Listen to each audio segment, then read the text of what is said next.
Well, welcome back, everyone. Today I am honored to be joined by Mr. Walter Wiggins. Thank you for joining me. Thanks for having me. Yeah, quick introduction on you.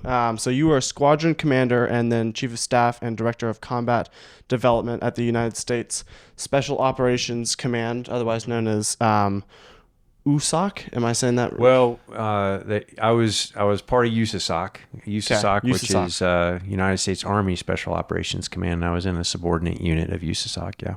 Got it.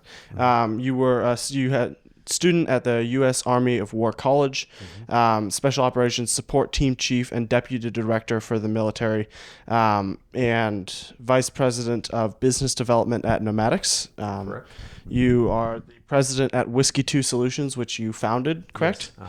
Uh-huh. Principal at Logos High School here in Moscow, Idaho, which I actually graduated from, those 2 years ago, and husband and grandfather. Yes. Father and grandfather. There we go. Yeah. So we'll start with your time in the United States Special Operations Command. Mm-hmm. What were you doing there? Yeah. So I started off as a Green Beret. So I was in 10th Special Forces Group. I was a team leader there and a staff officer in 1st Battalion in Germany. That was in the late 90s. And then from there, I went on to another special operations unit that's responsible for global counterterrorism. And I was part of that unit from right around 2002, so just after 9/11, all the way until 2014. And then I went to the War College after that. Yeah. Did 9/11 inspire that move to the kind of more global? Partially. I had always kind of thought that it would be, it'd be a challenge to go to that unit. During 9/11, I was actually in Monterey, California, getting a master's degree from the Naval Postgraduate School.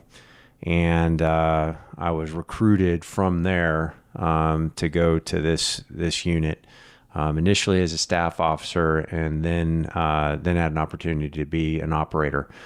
So it was it was a fantastic experience, especially post 9/11 because we were just so busy.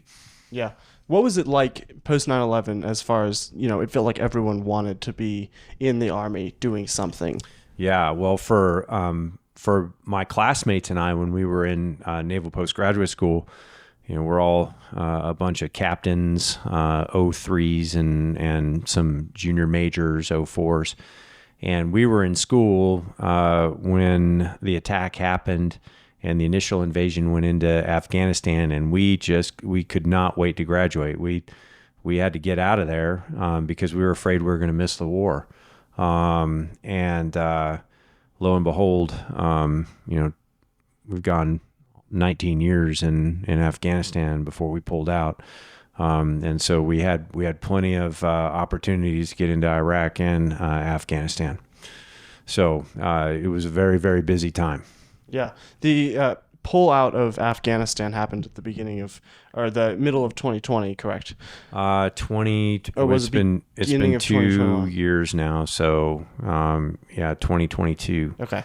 What went wrong with that? Because it felt like, from an outsider's perspective, everything fell apart. But from an internal perspective, what happened? Yeah. Well, I think the biggest thing is that it happened so suddenly that it was really not a planned out, phased operation. The policy changed so quickly, it seemed, that it was going to be very difficult for us to be able to pull out in any kind of orderly fashion. And so we pulled out of Bagram Airfield, which was our major support hub for everything that we were doing in Afghanistan, and then pulled back to Kabul International Airport. And at that point, the Taliban had essentially taken over the entire country. All of our units, everything that was left at Kabul International Airport was essentially surrounded. So to be able to conduct a phased, orderly withdrawal, I think was out of the question based on how fast the policy was implemented. I don't think that, looking back on it, we see that it was an incredible waste. We left billions in military equipment on the ground there. We left our allies. We left many, American citizens on the ground in Afghanistan. Left them to the predations of the Taliban, and that was a tragedy. So I don't think that the outcome would have been any better just based on the timeline that was driven. And at the same time, I'm not sure exactly why we gave up that position that we had in Afghanistan. A very small force in Afghanistan could have done a lot of good in supporting that government and continuing to prosecute operations against terrorist groups, which we know have already come back into Afghanistan. So it was a poor policy decision, in my opinion. Why was the U.S. not able to kick out the Taliban?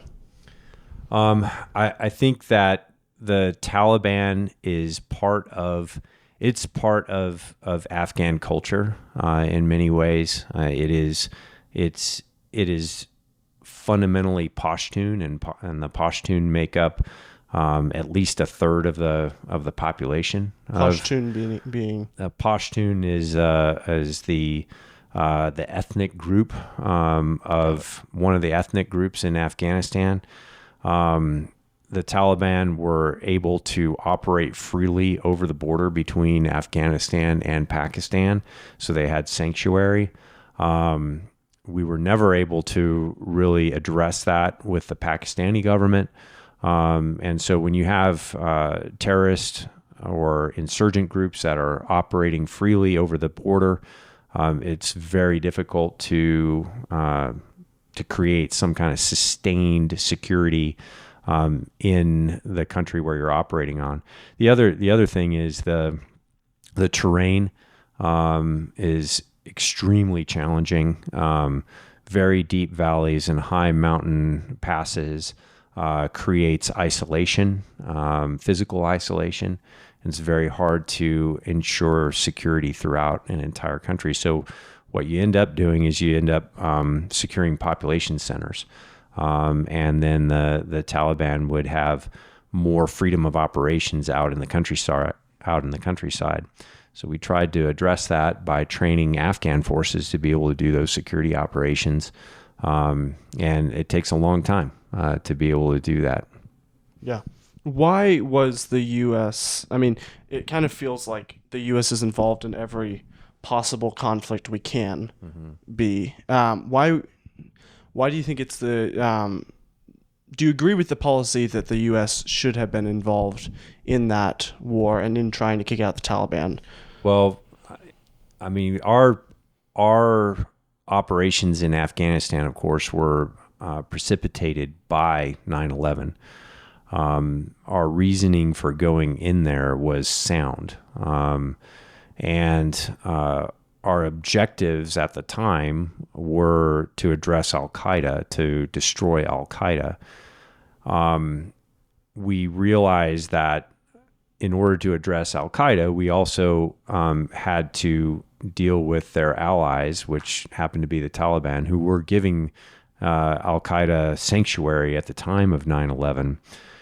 And so the operations kind of naturally expanded to have to address the Taliban as well.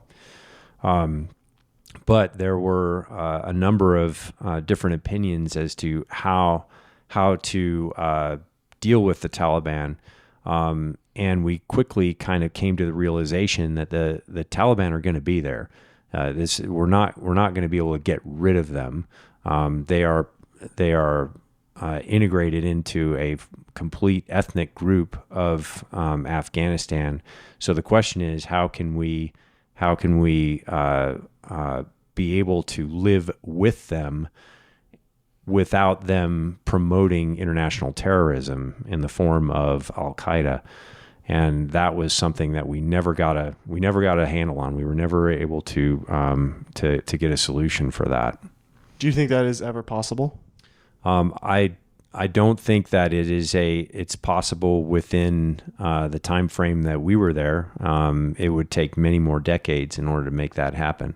The question is whether or not we're willing to invest our treasure and our people to be able to do that. But I think that we were on the way to be able to create a sustained or a sustainable government in Afghanistan that could have at least kept the Taliban at bay, kept them from expanding. We will never know, but I believe that we were on the way to being able to do that. And that is a worthwhile endeavor, in your opinion? Yeah, it was a worthwhile endeavor, in my opinion. The reason why, again, is because Afghanistan has Afghanistan was and is now a sanctuary for terrorist groups, and terrorist groups that have the intent of conducting international operations against us and our allies, and we need to keep them at bay. And so I believe that it was a worthwhile cause on our part, and we now no longer have the ability to actually keep them at bay because we don't have position regionally there to be able to do it. Yeah. If you were to do the whole Afghan draw, let's say that you thought it was the right decision, how would you have done it better? Well, first, I will just say again, I don't think it was a good decision. But Yeah. if we were, that's the policy decision that's made. So how do you do it? The way to do it is to phase it over a much longer period of time, so that you're actually giving the opportunity for the Afghan security forces, the Afghan government, to be able to stand on their own. That may be.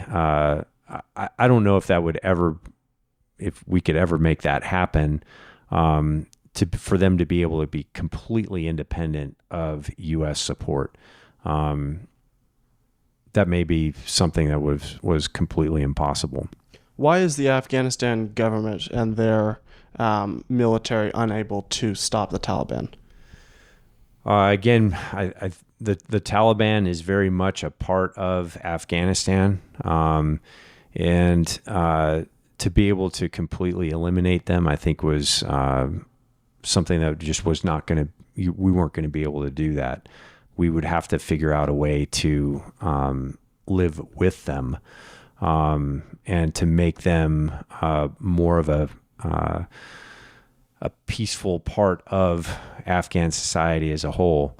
But it was a very, very difficult job to do, to actually say, well, like, why weren't we able to defeat them?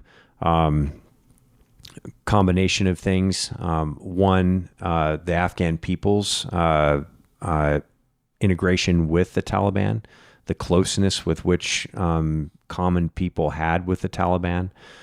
They lived among the people. The second thing is they had the freedom of operation across the border between Afghanistan and Pakistan, and then finally, I think that they had a lot of hooks in the Afghan government itself. So it was very, very difficult to weed them completely out. Yeah. Why did we leave over all of that equipment? I think it's someone, I was listening to Mike Baker, and he was saying it was upwards of $80 billion worth of equipment. Yeah. Why were we not able to take that with us?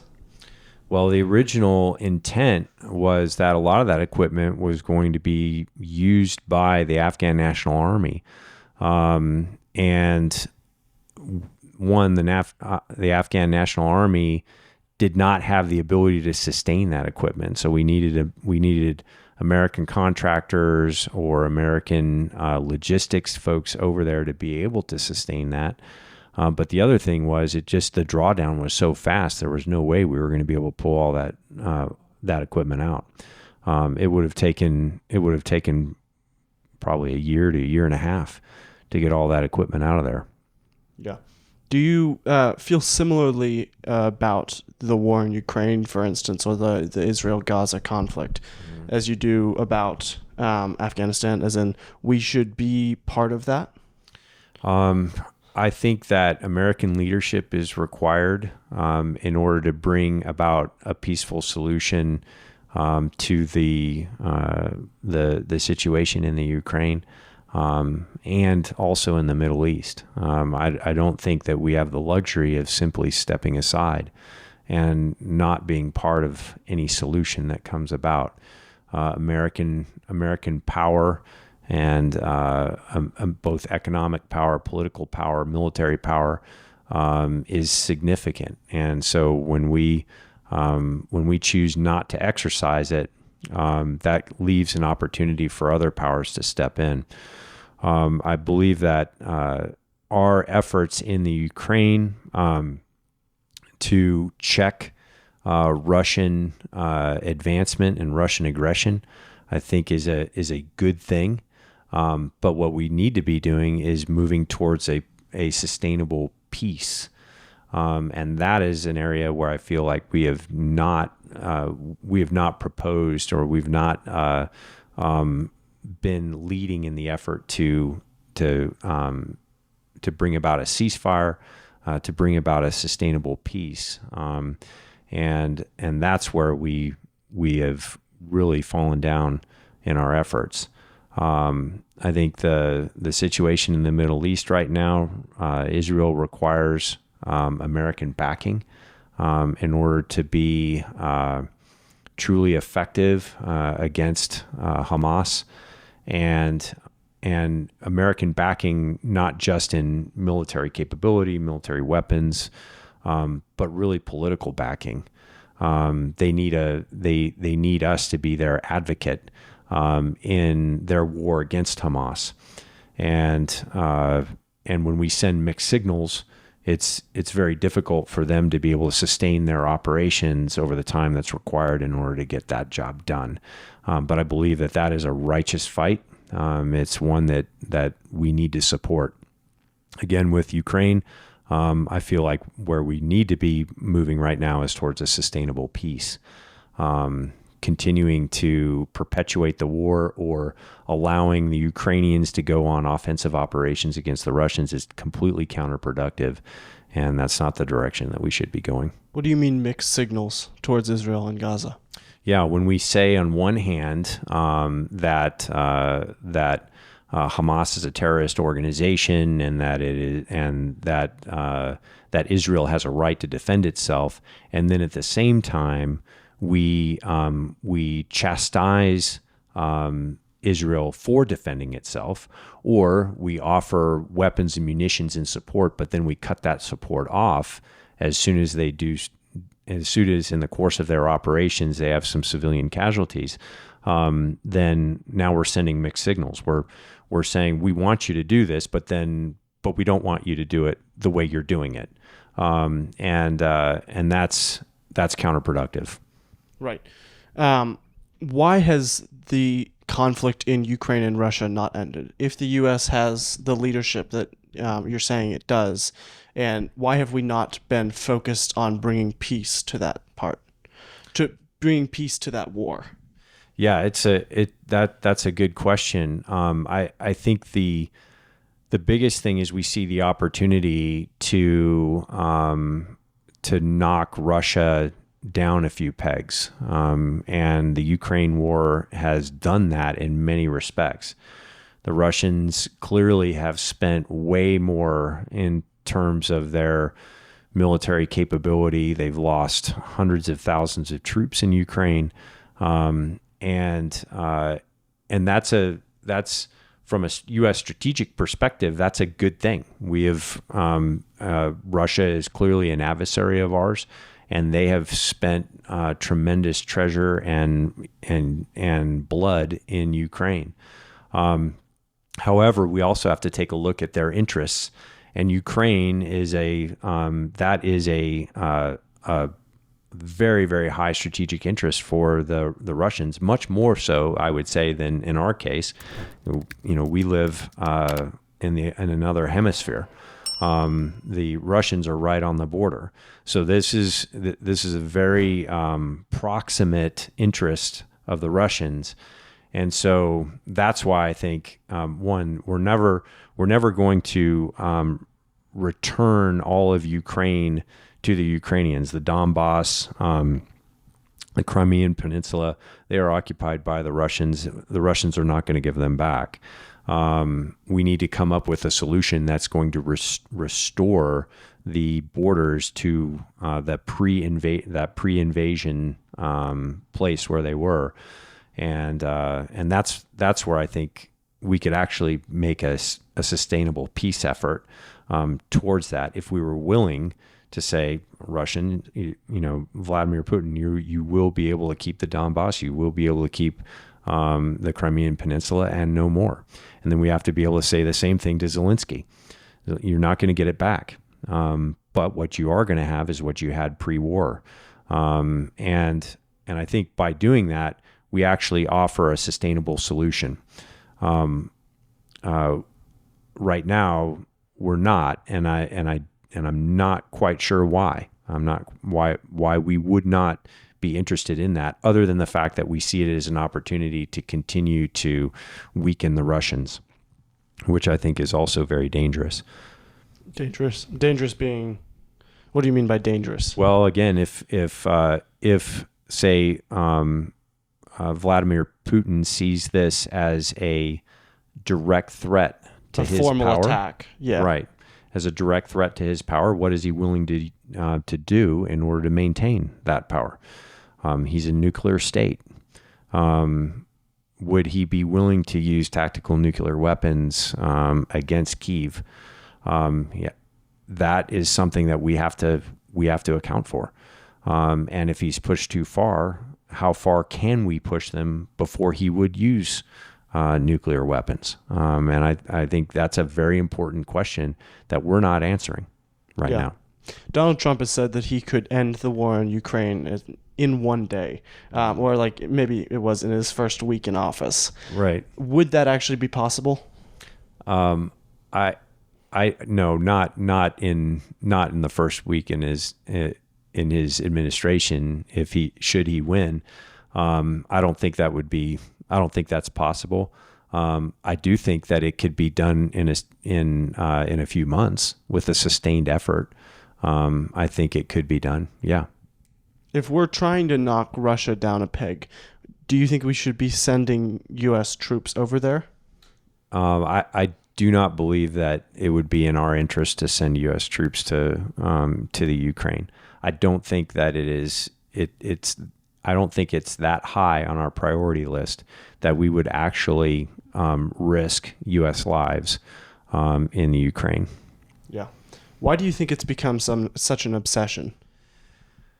Well, I think that's an interesting question. I think the part of the obsession is with the obsession. I think is largely with Vladimir Putin. It's not with the Russians, and I don't think it's necessarily with Ukraine, but it is with Vladimir Putin. And I think that part of that is just simply from domestic politics, in which you have a former president in President Trump who, as a candidate for the 2016 presidential election, would say things that were quite admirable towards Vladimir Putin. I think his political opponents took that and ran with that, to the point where they were actually making up stories about candidate Trump now being colluding with the Russians, the Russians, and being a cat's paw of Vladimir Putin. And so I think there's this kind of obsession within the left side of the political spectrum here in the United States that has tied Donald Trump to Vladimir Putin, and because they hate Donald Trump, they're gonna continue to push that narrative. Yeah, that makes sense. What were you? We spoke a little earlier about the Middle East and your time there. Mm-hmm. What were you and your team doing over in the Middle East? So in my time in Iraq, and I spent both time in Iraq and Afghanistan, we were essentially hunting Al-Qaeda and other terrorist organizations that were operating in those countries.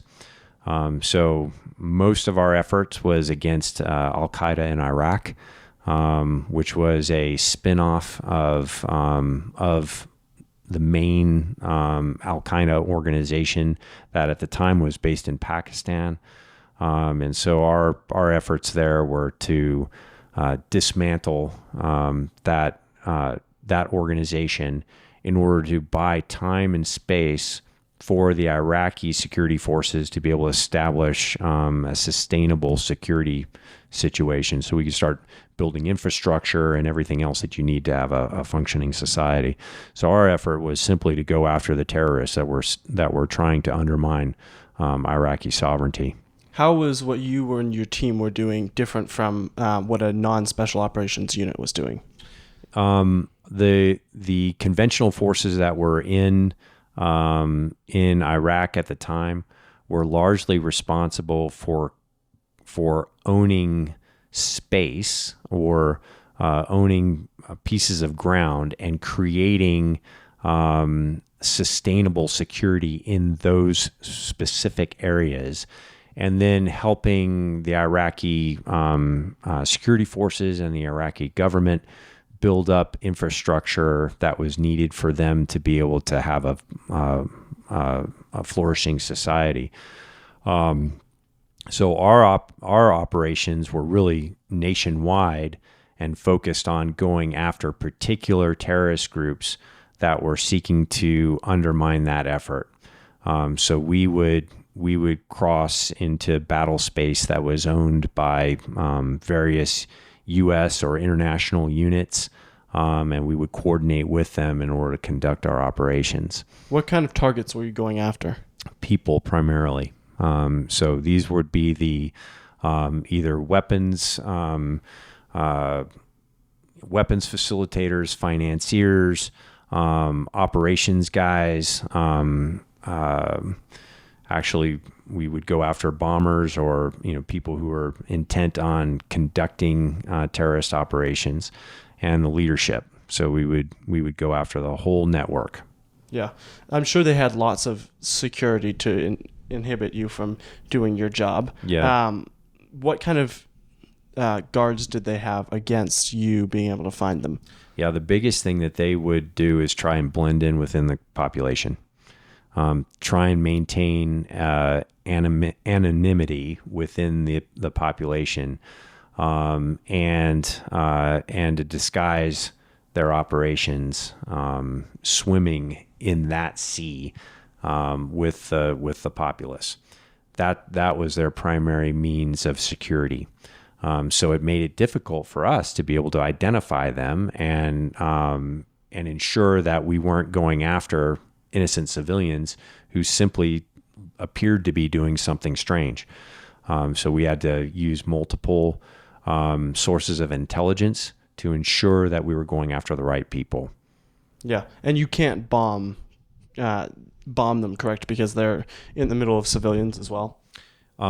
We would. It depends on what the rules of engagement were at the time. And the rules of engagement would change based on the tactical and the political situation at the time. So we had what was called a collateral damage estimate, a CDE, and we were allowed at different times to conduct strikes with CDEs that would vary. So for instance, we would go after an Al-Qaeda cell who was operating in and amongst civilians in a particular civilian building. And if the CDE was, say, 5, then we would say, well, we can risk 5 civilian casualties in order to go after this target. And so that CDE number would change based on the political situation.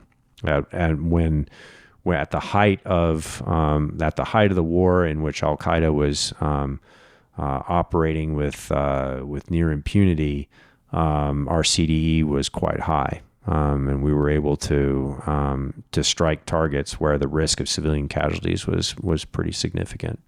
What do you mean the political sphere or the political era, and why was that important to what your CDE was? Right. It depended on what the threat was to the established government at the time. And is this the United States or is this Afghanistan? This was either the Iraqi government or the Afghani government, right? So if at the time the Al Qaeda was operating in a way that was a serious threat to that government being able to sustain itself, then they would accept further civilian casualties in order to deal with that threat. And so we would have to measure that the risk of civilian casualties against the threat to the standing government. Did you ever have any qualms about that? I felt like every CDE call that we made was a righteous call. I felt like it was within not only the bounds of of our policy, but I felt like it was within the just application of war as well. So, because this person had the potential to kill more than the CDE. Certainly, correct. Certainly, yeah. Certainly, and we knew it. We've seen what these people were doing, and it was worth the risk to try and eliminate that threat. Were you able to warn the innocent civilians ahead of time, or was that not a possibility because of that might get through to the target? We would never do a tactical warning. However, we would use information operations to warn civilians to stay away from known Al-Qaeda operators because we're going to come after them. Right. But we would not warn anyone prior to our operations because we didn't want to give up the fact that we were going after them. We didn't want to reveal the fact that we were going after them. Yeah. At the time. Who was the highest target that you're allowed to talk about that you went after? Well, I think the one that we were really focused on for a good part of time was on a guy named Ayman al-Zawahiri. He was essentially the leader of Al-Qaeda in Iraq, and he was our number one target.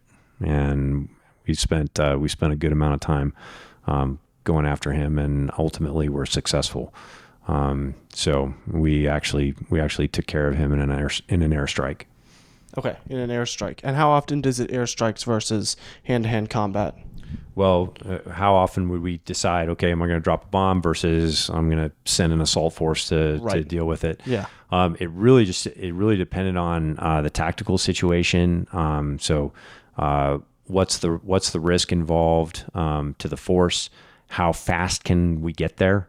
Would it be more effective and quicker for us to send a jet there and drop a bomb? Or is the CDE at such a point to where that's not acceptable, and so therefore we're going to send an assault force to be a little bit more precise in our prosecution of the target? Is it happening during the daytime? Is it happening during the nighttime? What's the risk to force involved in it? Are we going on the ground? Do we have a lot of threats on the ground that we'd have to deal with during our infiltration and exfiltration? All those factors come into play on deciding what method that we're going to use to prosecute that target. Because I would assume someone of that high profile would not try and blend into a crowd, correct? Oh, he absolutely would try really? and blend in. Absolutely. Okay. Use multiple disguises, use multiple vehicles, would live in high population civilian areas. Absolutely. And he knew he was hunted, and he was going to try and blend in as much as he could. And did everyone else, was he known in the same way that like Osama bin Laden was known, as in he was a recognizable figure? Oh, absolutely. Yeah. So if you came across him on the street, you would probably know. Yeah, we would know. Interesting. We would definitely know. So why did he think it was a good idea to hide in the middle of the crowd, given that the crowd knew who he was? One, the crowd can know who you are, and then it's another thing to be able to say that crowd would be willing to give you up. That crowd is, he uses fear. He uses fear in order to maintain security.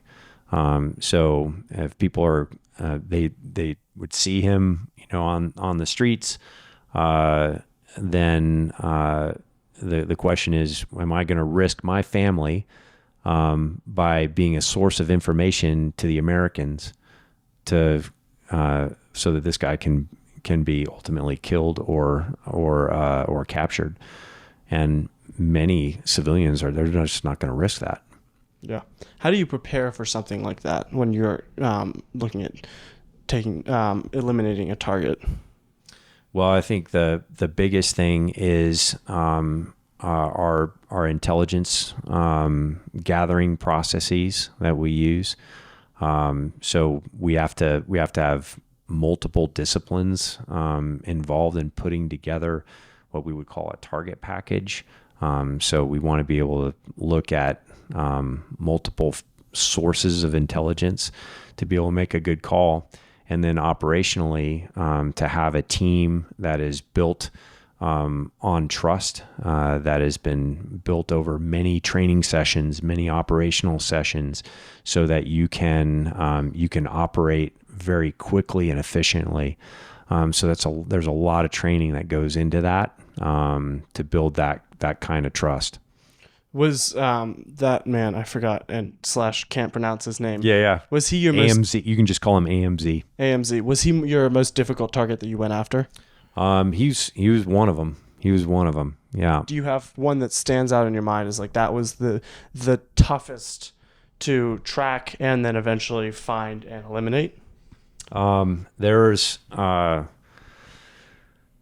they were all tough.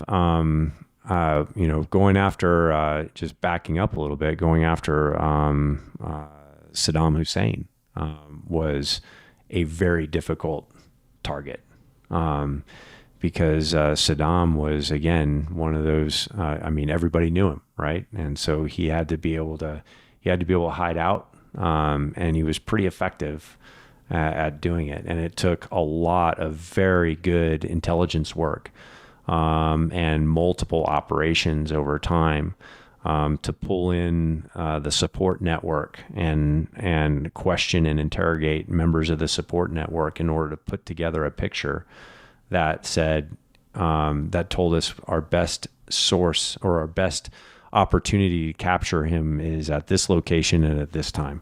And it took a lot of work to put that together. How do you decide whether to capture or kill a target? The first intent usually was always to capture, because we want to try and an alive member of a terrorist network has information, and so we would love to be able to ask questions, to be able to put items that we've recovered off of a target in front of that guy and ask him questions about that, so that we can develop more and more information that's going to lead to the next target. But then there are some members of terrorist cells who are in the process of conducting an operation, and we want to stop the operation, and so killing them is the right thing to do at the time. Yeah. Were you part of the team that eventually eliminated Saddam Hussein? Yeah. We were. I was actually the operations officer that helped put together the assets that were used for that operation. Are you able to tell that story? Just in passing, as we've talked about, it took a lot of effort over a good amount of time to put together the intelligence to be able to make a call. The commander then made a call and said, "Yep, I think this is where he is, and then we're going to go get him." And ultimately on that particular night, we were successful. Yeah. Was he in the city disguising himself among the crowd, or was he out in the countryside? He was actually out in the countryside, and he was living in a spider hole. He had built this little, underground shelter for himself that he knew he could get to if he suspected that the Americans were close to him. And that particular night, he had a good suspicion, because we had conventional forces that were working with us, and as they tightened the noose, he sensed that he was in danger, and he went into that spider hole. And spider hole, like literally like a funnel. Literally like a hole that he had built, that he had dug out of the ground with a cover over the top of it, so that he'd have one of his servants, would come, cover over that hole, so it was nice and disguised, where he could hide out until the threat had passed. And so one of the sources that we had, a guy that we had captured, said, "No, this is where he is." And so we literally brought him there. And he said, "You tell us where he is," and he did. And we drug him right out of the hole. And it was just him in the hole? It was just him in the hole. Yeah. Wow. Yeah. Did you? But you decided to kill him, correct? No. That was a capture, and we captured him and brought him back to Baghdad. Eventually turned him over to the Iraqi authorities for him to be tried in an Iraqi court, and was eventually sentenced to death and was hung. Did you ever deal with suicide bombers? Yes. Yeah. That was a typical tactic of Al Qaeda. It was also a typical tactic of the Taliban. And so we had to deal with them quite often, and that was that's obviously with suicide bomber, you're just going to kill him right away, eliminate the threat right away. Did Saddam Hussein have a suicide jacket on? He did not. I would have assumed he would. Yeah, he did not. That seems to be more of a tactic that was developed by leaders of Al Qaeda. They would have suicide vests. Got it. Mm-hmm. As we're kind of thinking about, there's a lot of talk of U.S. in various wars. Would you recommend young men joining the military today? Given the lack of trust in government and the amount of unnecessary wars, it feels like. Why did you join the Army, and for those same reasons, would you recommend someone join today? Well, I joined the Army for the adventure of it. I just grew up fascinated with the military, and just saw myself as either a fighter pilot or a soldier, and so I always knew that that's what I wanted to do. And of course, at the time, we didn't have the same kind of social experimentation that is going on, right now in the Department of Defense, and so I didn't have to deal with some of the questions that young men are having to face right now when they consider going into the military. I would say that the military is going to give you an experience that is unlike anything else. It's not replicated anywhere in another civilian pursuit. And so the opportunity to be pushed further than you thought you could go, to be tested both physically, mentally, spiritually, in your leadership. The military offers just really kind of an unparalleled opportunity. Now, at the same time, anyone who goes into the military needs to understand that they are an instrument of policy, and that policy is set by civilian leadership, civilian government, an elected government, and depending on who's in office at the time, that policy can change. And I think that's what we've experienced here. Certainly, through the last, you look at the last 10 to 12 years. The Obama administration, and then followed by the Trump, and then now with the Biden administration, policies have changed throughout that time. And you have to be willing to live with those policy changes in order to meet your goals of what you want to do for yourself and what you want to do for the country. So you have to be able to look at that and say, okay, am I okay with that? Am I okay with potentially having female soldiers in my ranks? Am I okay with potentially having transgender soldiers?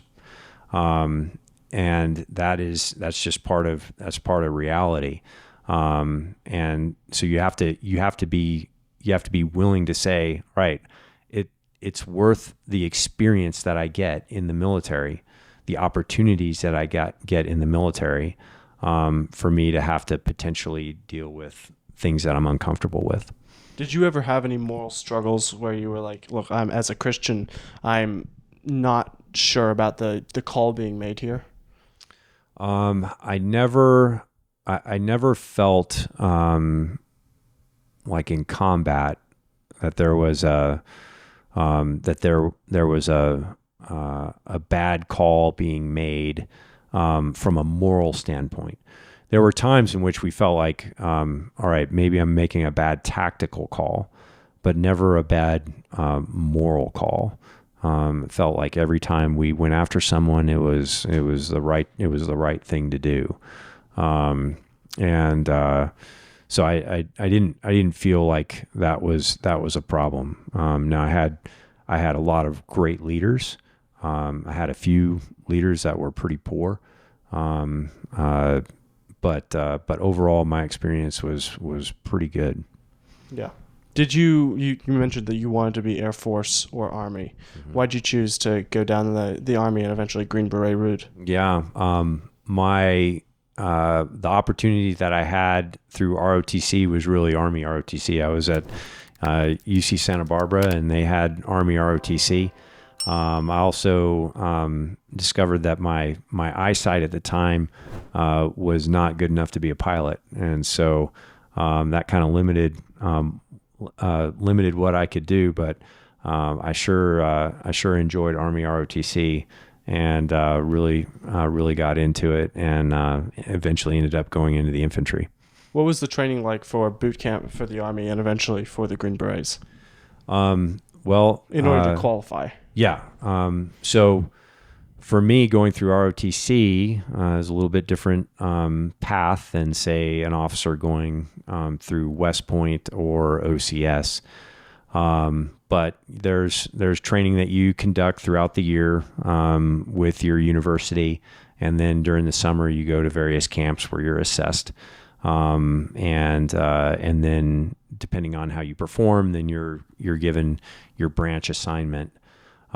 For the Green Berets, in order to get in, you have to go through a selection process. That first you got to apply and you got to meet the initial requirements for that. Then you go through selection. That's 4 weeks at Camp McCall, North Carolina. It's pretty tough. There's a lot of, it's very tough physically. It's tough leadership wise. They test you in a number of different ways. And then once you've been selected for special forces, then you have to go through the qualification course, and the qualification course is 6 months long, and that's also a tough course. So there's a lot of guys that don't make it through the qualification course. And then at the end of that, then you become a Green Beret, and there's a few other training schools that you got to go to, and then you end up going to your unit. When you're talking about physically tough as well as leadership tough, Yeah. What do you mean? Well, they put you in pretty tough situations. So they'll make you a team leader. They'll just put you in charge of a bunch of guys, say 12 guys, and they'll give you a tough problem to solve. For instance, like here are 2 3-wheeled Jeeps and a bunch of poles and a bunch of equipment. You gotta get this stuff moved from point A to point B in this amount of time. And over this particular route, and the terrain is terrible, and so you got to figure out how I'm going to organize people in order to complete that task, and how are you going to inspire them to get it completed. And so that's a challenge. Physically, it was up until that point, it's probably one of the hardest things I had done in my military career, from a physical challenge standpoint. What do you mean? Well, some of the things that we were asked to do, long range movements with heavy equipment or a rucksack on your back, moving other objects with you over tough terrain. There's an event that they refer to as the Sandman, which is a downed pilot, 2 downed pilots, which are essentially 2 duffel bags filled with sand. And so these things are 250 pounds. And that's a fat pilot. Yeah, it's a fat pilot. And then you're given some long steel pipes that are probably 50 pounds apiece, and then you have to lash them together and create a litter. And you put these pilots on that litter that you created, and then you got to carry them. I can't even remember how far it was, 10 kilometers, I don't know, over sandy roads to this extraction point. And I remember getting done with that, feeling like I was 2 inches shorter. And if I didn't make it, I wasn't going to come back because I didn't want to have to do that event again. Yeah, that does not sound very fun. That was rough. Yeah. Yeah. How many people in your class actually made it all the way through? If I recall, I think it was the attrition rate was right around 50 to 60%. Okay. Yeah. Yeah. So 50 to 60% dropped out, didn't make it. Yeah. That's pretty wild. Yeah. Not many other qualifications. Yeah. And some of the stuff too was just like these mental tricks that they would pull on you too. So one night we'd had a long day and it was pretty brutal. And the cadre pulled us all out of the barracks and told us to get dressed and get your rucksacks on because we're going to go for a road march. And it's in the middle of the night, and they lined us up to go on this road march. And they said, if anyone wants to quit, now's your time to quit. And there were a bunch of guys that just fell right out. That's me. Yeah, there's a bunch of guys that just fell right out.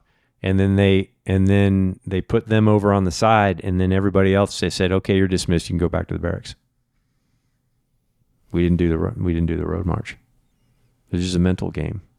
It's just, That's are you it. ready? Yeah. Are you ready to go? Yeah. To And go there were suffer? guys that weren't. Yeah. They weren't. And so they dropped out. And so that's they're trying to find the right guy to be able to do a special forces mission, to be part of an A team. And they're going to test you to make sure that you're the right guy. Yeah. How do they choose leadership? Is it based off seniority or based off who performs the best in the camp? In the course of the course that you're going through, yeah. It's kind of random. I mean, everybody gets a chance at leading because they all want to be tested. They want to test everyone. And so, yeah, everybody had an opportunity to lead at some point. Yeah. Where do the dropouts go? Are they like immediately completely out of the Army, or are they Oh, back? no, they would go back to their home unit. So for Special Forces, it's recruited within the Army. So you put in a packet to go, your unit sends you, and then if you make it, then you go on to the next phase, and eventually you go on to be assigned to a Special Forces unit. But if you don't make it, then you end up going back to your unit, or you fulfill the needs in the Army. Yeah.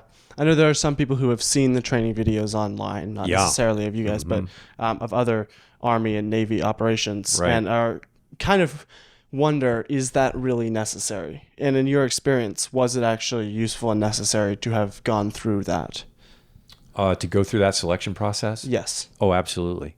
Absolutely. And that difficult and those strange of activities, if that makes sense. Oh, yeah, absolutely. That is the selection processes for all of our special operations units across all services. They're tried and tested.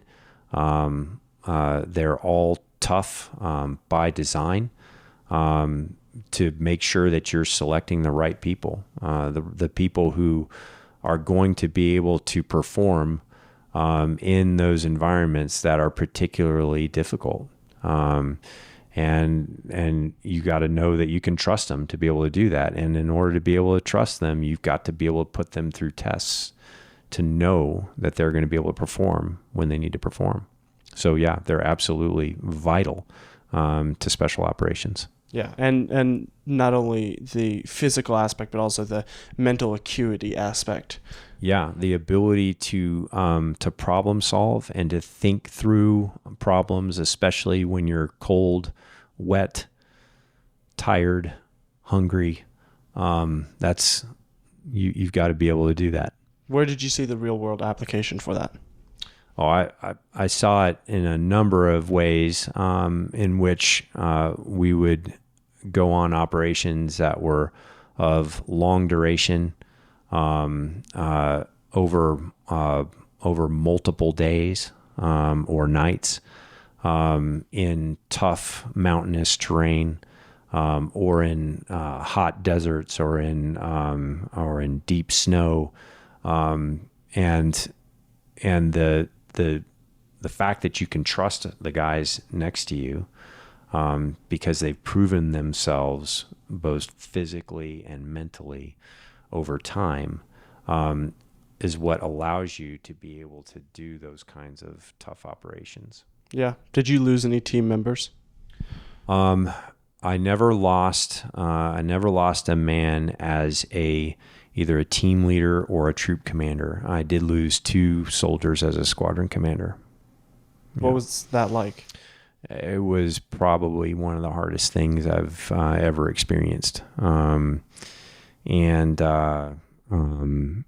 The first soldier I lost, it was in Afghanistan, and he was actually shot in a friendly fire incident, which was really, really difficult.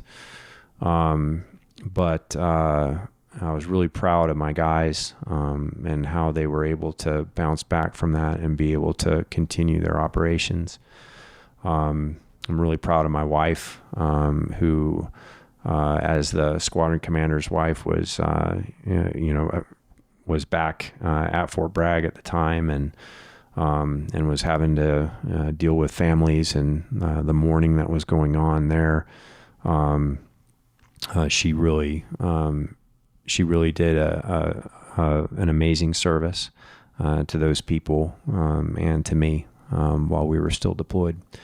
And then I lost about a month later. I lost another soldier, and that was to enemy fire. Another tragedy.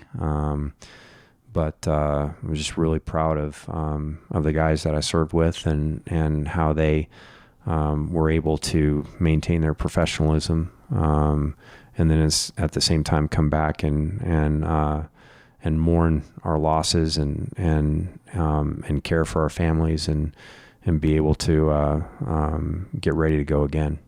What did you learn from that made you that helped you keep your whole team for the when you moved up the rankings? So what were the biggest lessons learned? Yeah, that enabled you to so that when you moved up rankings, your whole team stayed with you, and you guys were able to effectively carry out missions without losing any people. Yeah. I think I think the first thing is admit your mistakes. There were decisions that I made or non-decisions that I made as a commander that contributed to that outcome. And so wherever you are within the leadership structure, own your part of it. And if you've made mistakes, you just say, "Yep, that was on me," and I'm willing to suffer whatever consequences there are for making that particular decision. And then I think the other thing is just having confidence in your guys, in your men, and knowing that they're going to be able to go back out and do a mission and do it well, do it with excellence, even in the midst of experiencing that loss, and communicating how much you trust them and how much you value them. I think is men need to hear that. They need to hear that from their leaders. Yeah. What other takeaways did you have that helped you in the real world? Takeaways from the military that when you transitioned out helped you become successful? Yeah. Well, I think leadership fundamentally is the same no matter what profession you're in. You're dealing with people, and ultimately you're trying to get people to do something to accomplish a mission, and you have to be able to inspire them to be able to do that. You have to be able to provide them with the resources that they need to be successful. And in order to do that, you have to also be able to take in information from them, their input, to be able to make good decisions. So leaning upon your subordinates to help you make good decisions, trusting them to be able to execute the job that you've given them to do, and then giving them ownership and giving them the accolades for its success. Making sure that you're not so prideful that any success that you have was all to your doing. It's actually the people who work for you that make you successful. And honoring them in that way is a way to ensure then that, one, you're successful in your mission, but then at the same time that they want to come back and continue to work for you. Yeah. Where are we missing that in today's culture? Well, I think the biggest thing that we're missing is a lack of candor and a lack of truthfulness in our culture. We have to be willing to tell the truth to not only the people that work for us, but also the people that we work for. We have to be able to candidly give assessments, and I think that's, in a lot of ways, that's absent in our current culture. We are seeking to be people pleasers rather than seeking what's best for the organization, or what's best for the country, or what's best for the family. And some of that means being brutally honest with people when they're not performing the way they should, or with yourself when you're not performing the way you should. Where does that come from? that lack of honesty and the lack of candor as well? I think a lot of it is fear, and I would say that fearing what people think of you, rather than fearing the God who made you, who sees everything, who knows everything about you, knows your decisions before you've even made them, and understanding that you have first and foremost to be accountable to Him. I think that's lacking in, I know it's lacking in our greater society. We think that we can do things in a vacuum and not be discovered. We have hidden sins, and I think that lack of candor with ourselves in that regard leads to that kind of behavior society wide. Is that behavior something that is time? Is specific to our time as well, or is that something that has always been a struggle? I think it's always been a struggle. I mean, and I'm right now reading a biography on Grant, President Grant, and I'm in the section right now in his second administration, and of course his second administration was hounded by all kinds of accusations, and a lot of them founded of corruption, that was part of the post-Civil War Gilded Age America, and the corruption was absolutely rampant. And so I think that is part of the human sinful experience, is having to deal with that. So I don't think it's peculiar to our potential. It's not peculiar to our time. It's part of the human experience. Yeah, it feels at the moment as though America is in lots of wars with very few warriors. In Russia and China, there's been some news of Russia and China and their latest military developments. Do you think that the United States is in any danger of being overtaken military prowess-wise from either of those two countries? I would say China is probably our number one threat internationally. I think they have more potential for offensive operations against us than the Russians do. They have better technology, or they have technology that is near to ours, and they're always seeking to gain more, and they chiefly gain that technology by stealing it from us or from other Western countries. But China also has some really big problems. They're going over a demographic cliff right now. They're not going to have the population to be able to sustain the army that they currently have. So they've got some very big internal problems as well.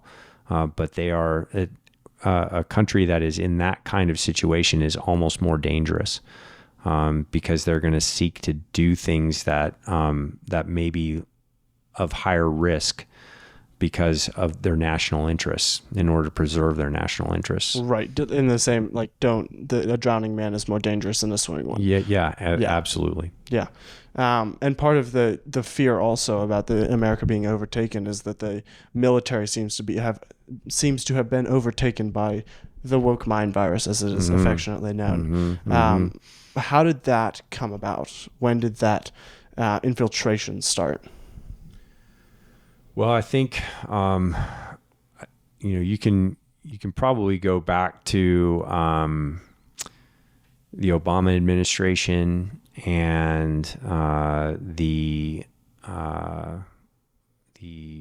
elimination of the don't ask, don't tell policy that was actually started in the Clinton administration.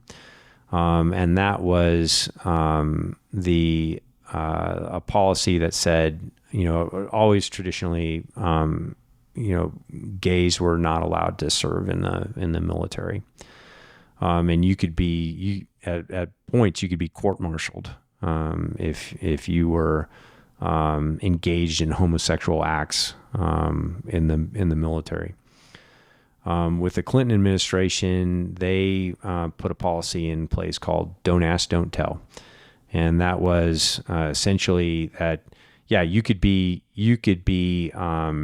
homosexual or a lesbian and serve in the military, but your chain of command is not going to ask about your sexual preferences, and you're not going to tell about your sexual preferences, and then everybody's going to be fine, right?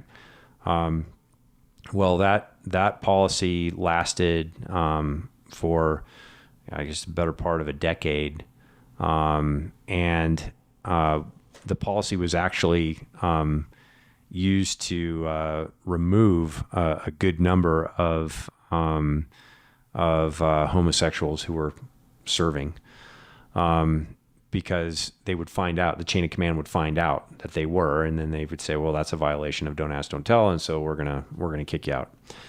The Obama administration took power, and they said, okay, well, we're not going to prevent that from happening. We're not going to kick people out of the service because they're openly homosexual.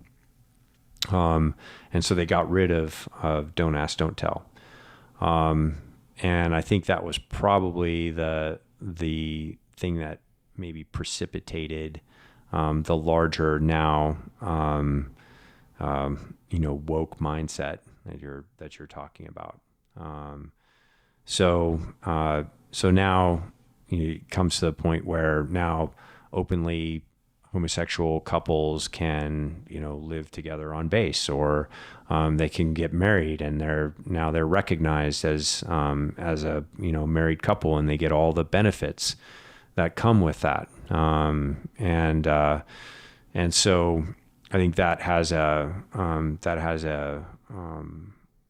effect on the overall morale of the force, a negative effect on the overall morale of the force, and I think that then leads to other kind of social policies that are implemented, whether that be allowing for transgenders to serve, or even allowing for soldiers who decide that they're now the opposite sex to actually have a sex change operation performed at government expense. So I think that has kind of precipitated all of that. Why were homosexuals originally not allowed to serve in the military? It was considered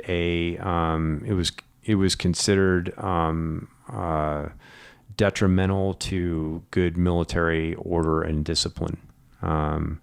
So you can imagine if you have a bunch of young men living in the barracks together, and they're involved with each other sexually, that the ability to operate as a team, to be a cohesive, trusting team, breaks down, because now you have these romantic relationships that are intertwined. Get in the way of your logical decisions. Absolutely. Yeah, that makes sense. What are your thoughts then about women serving in the military? It's a good question. I've served with many women over the course of my career, and some exceptionally professional officers in that time. Very, very good at what they do. I don't think that is the ideal. I would much rather the military be almost exclusively male, because of the mission that it it involves. That it's about killing the enemy, and I think that's something that God has called men to do.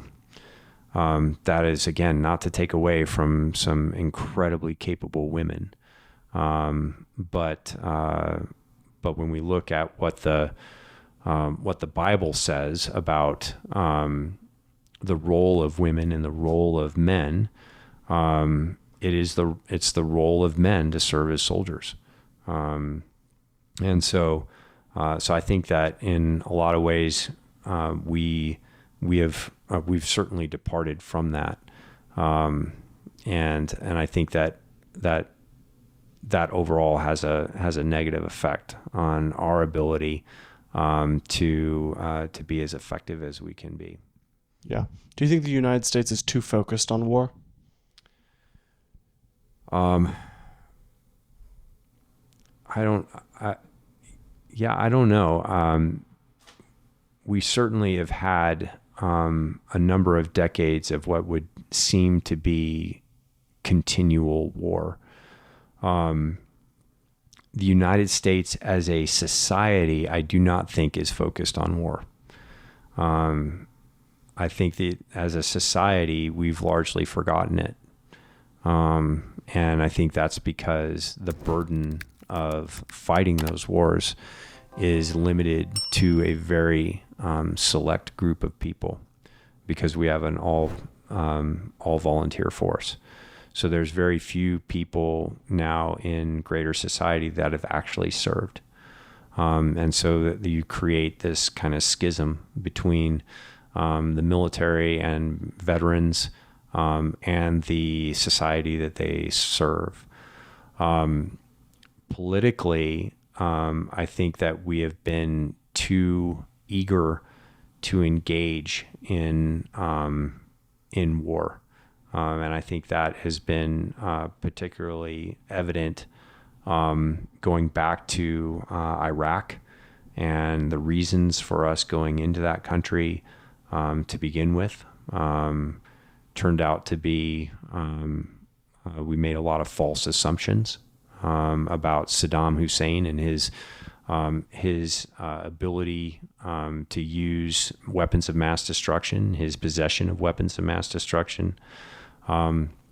Those assumptions turned out to be false. I think we were too quick to make a decision to invade a country.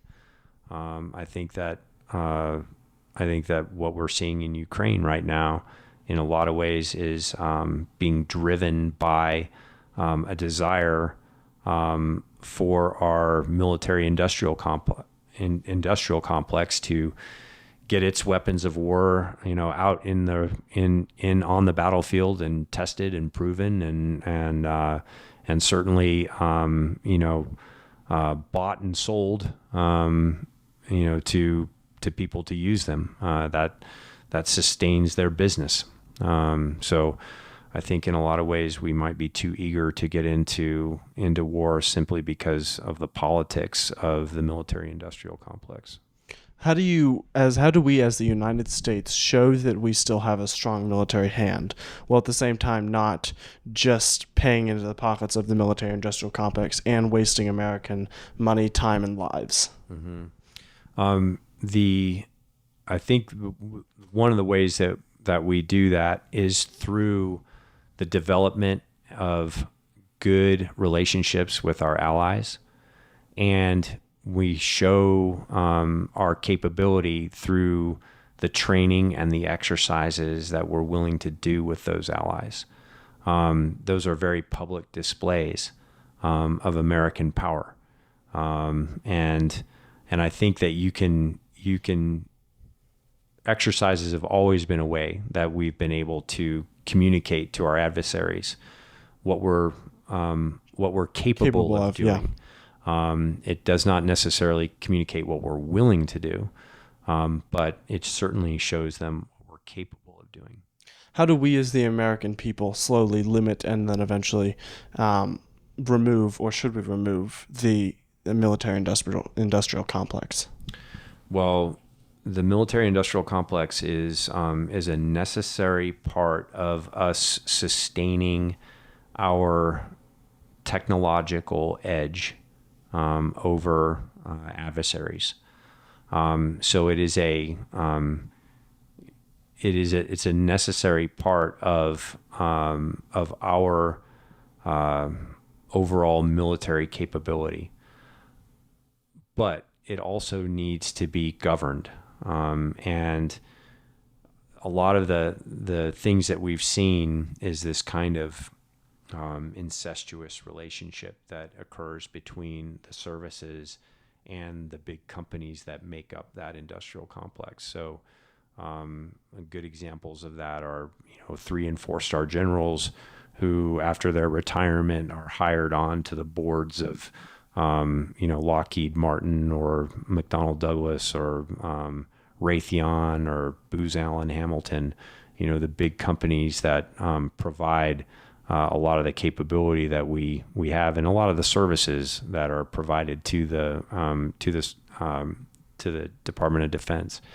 And so there's this kind of continual interest to try and gain these military contracts that are very lucrative for the sake of the stock price of the company.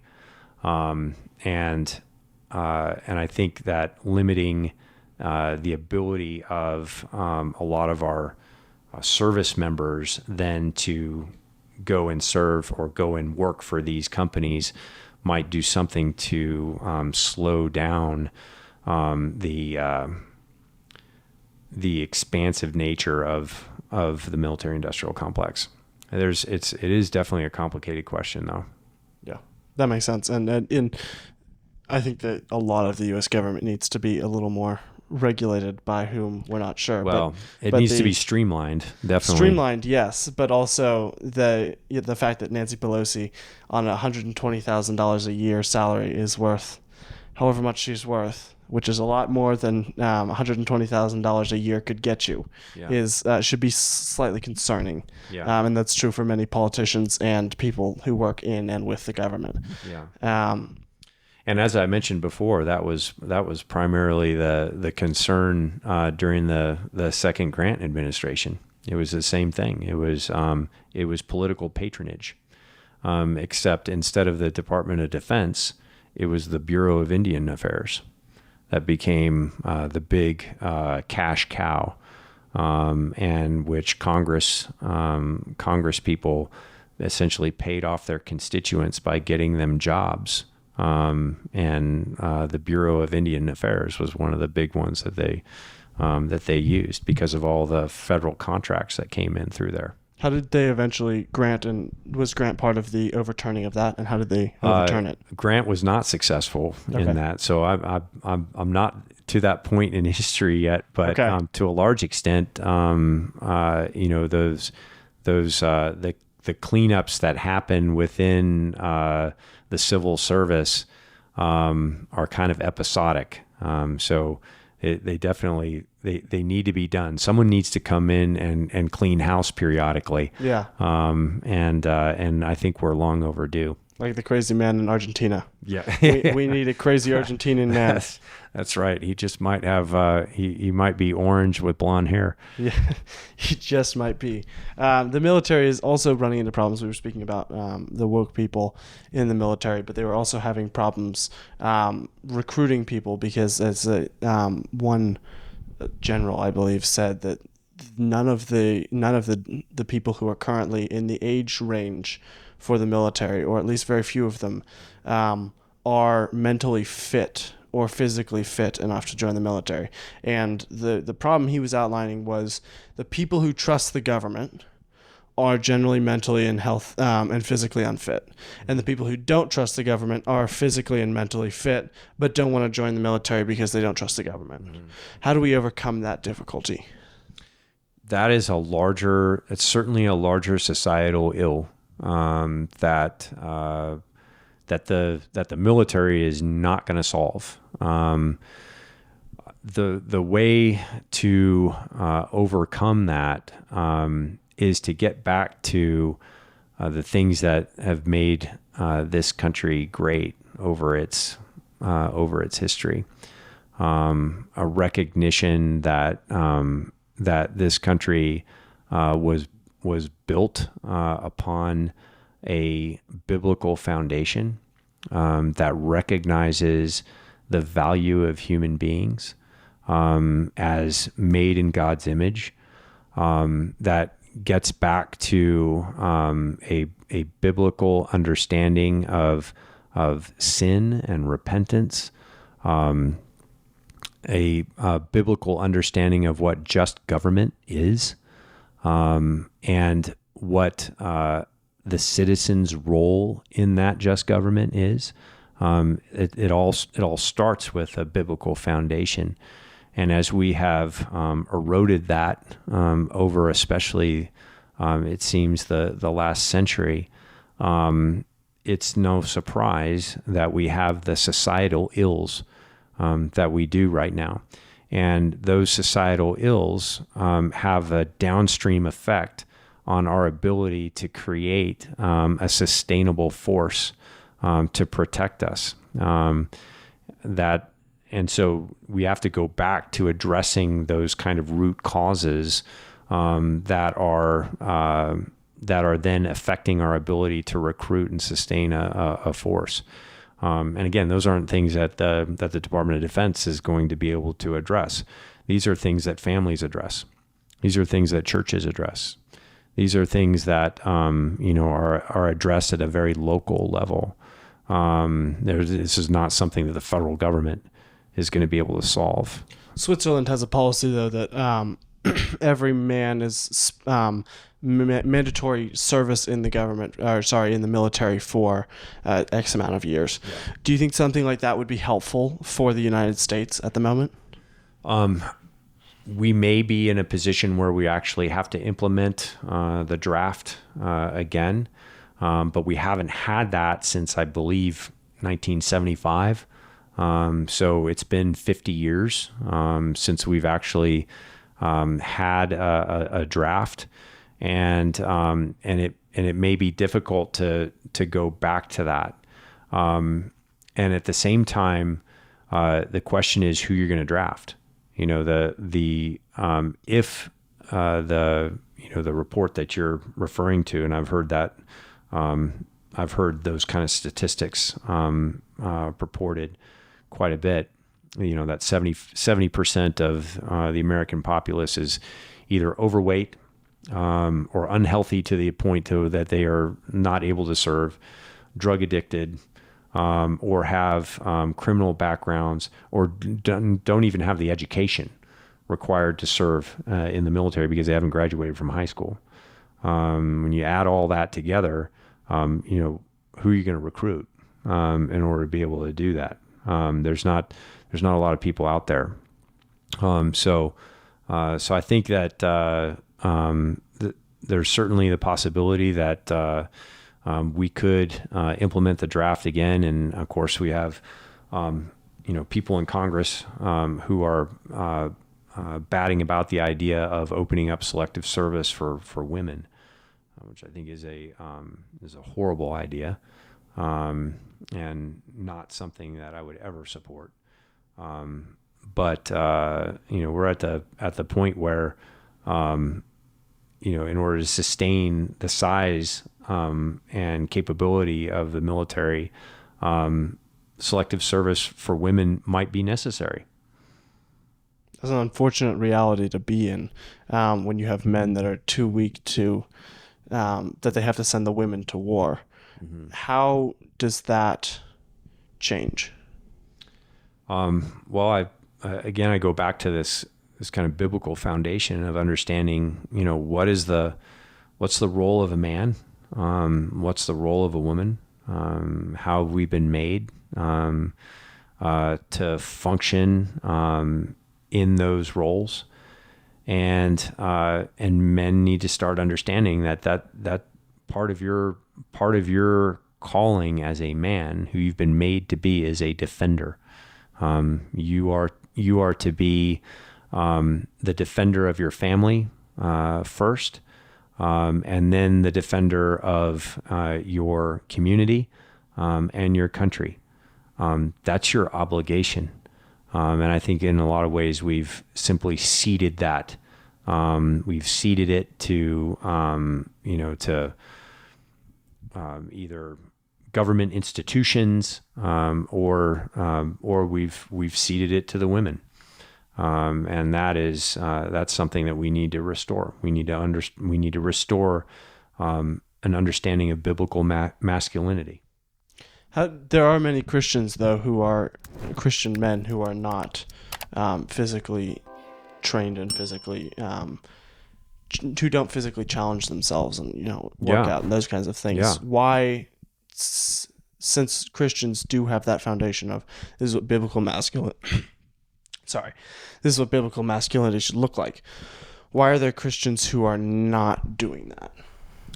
Well, I don't think they have a proper understanding of their own doctrine. They don't have a proper understanding of what the Bible actually says about what men are to do. And that is what leads men to be essentially physically lazy. I mean, the Proverbs speaks a lot about the sluggard, and we are to be trained. Our bodies are to be trained just as much as our minds are to be trained, and our spirits are to be trained. God made us to be body, mind, and spirit, and so we need to train each one of those. And to neglect that, I believe, is neglecting your calling as a man. That doesn't mean that every man is, to be a pro defensive back. That is not what we're talking about. But every man should understand his own body enough to be able to train it physically, and so that man can be an effective man for his family, for his wife, for his community. How is Logos School helping with that mission? Well, Logos has a very good understanding of the physical, and that is cultivated really at the earliest grades. Our daughter Ruby was in the second grade when she started Logos, and in the second grade, she was participating in physical exercise and education, and to the point where she was running a mile as a second grader. And that is something that we sustain throughout our PE course, as it goes from second grade up to eighth grade. And I get the privilege of being able to teach 7th and 8th grade boys PE at Logos, and we make it tough. We make it tough because we want the boys to learn how to train their bodies, so that one, they will have a good life of physical fitness. They'll create in themselves a pattern of physical fitness. But we also train them because, one, we want them to be able to do tough things, tough physical challenges, risky physical challenges that may at some point may require them to save their own lives, or save the lives of somebody else. And certainly our world is full of wicked and evil men that wish to do us harm. And so you need to be physically fit so you can go slay a dragon every once in a while too. Yeah. As we kind of wrap up here, what's your best piece of advice you would give to anyone watching? Well, I best piece of advice, I guess my biggest piece of advice is, for brothers and sisters, in the church, just be in the Word, dedicate yourself, to daily, reading of God's Word, meditating upon His Word, worshiping, every Sunday, with your family, in a Bible-believing church, taking the Lord's Supper, and seeking to live faithfully under the law of God, knowing that the grace of God is bigger than all your sins. So go out and risk, because the Lord has your back. Yeah. Where can people find you online? You can find me on LinkedIn, or you can find me on X. Fantastic. Thank you so much for coming on the show. Yeah, thank you, Jackson. See you guys.